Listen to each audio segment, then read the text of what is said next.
Hi friends, நான் தான் உங்கள் இசைமணி. ஸோ எதுக்காக இந்த பதிவு அப்படிங்கிறதுக்கு முன்னாடியே ஒரு விஷயம்.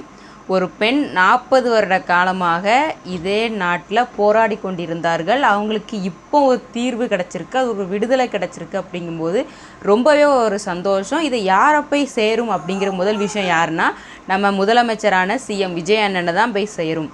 எதுக்காக தெரியுமா ஃப்ரெண்ட்ஸ் இந்த பதிவு? காலங்களாக ஒரு பள்ளி பக்கத்தில் ஒரு டாஸ்மாக் இருந்திருக்கு. அதை அகற்ற சொல்லி அந்த பெண் ரொம்பவே போராடி இருக்காங்க.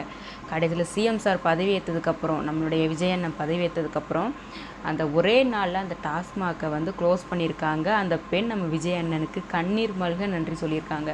ரொம்ப நன்றின்னு சொல்லி ஒரு பயங்கரமான ஒரு விஷயத்த அண்ணன் பண்ணியிருக்காங்க. அது மட்டும் இல்லாமல் நிறைய டாஸ்மாக்குகளை அண்ணன் க்ளோஸ் பண்ணியிருக்காங்க. ஸ்கூல் பக்கத்துலேயும் பஸ் ஸ்டாண்டு பக்கத்துலேயும் இருக்கிற டாஸ்மாக்குகளை க்ளோஸ் பண்ணதுனால பிள்ளைங்களுக்கு இனிமேல் பயம் இல்லாமல் ஸ்கூல் போவாங்க. ஸோ கண்டக்டர், பஸ் ஓட்டுநர்கள் யாராக இருந்தாலும் இனிமேல் அவங்க பயம் இல்லாமல் வண்டி ஓட்டுவாங்க. ஸோ எந்தவித ப்ராப்ளமும் இல்லை. அப்படிங்கிறனால அவங்க ரொம்பவே நம்ம விஜய் அண்ணனுக்கு நன்றி தெரிவிச்சிருக்காங்க. ஸோ விஜய் அண்ணன், உங்களுக்கு இந்த விஷயத்தை நான் ரொம்ப நன்றி சொல்லிக்கிறேன். ஏன்னா நிறைய குடும்பங்கள் இந்த விஷயத்தினால ரொம்பவே அவதிப்பட்டுக்கிட்டு இருக்காங்க. அதை கொஞ்சம் கொஞ்சமாக நீங்கள் குறைச்சிக்கிட்டே வந்துக்கிட்டு இருக்கீங்க.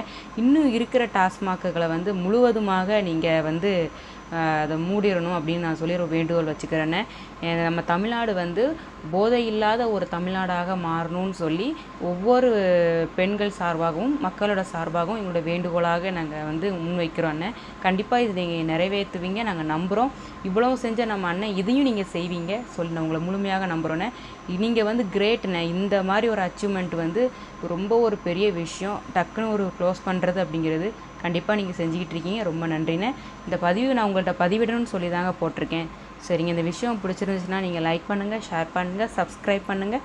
முக்கியமாக நம்மளுடைய சேனலுக்கு உங்களுடைய ஆதரவு கொடுங்க. நன்றிங்க.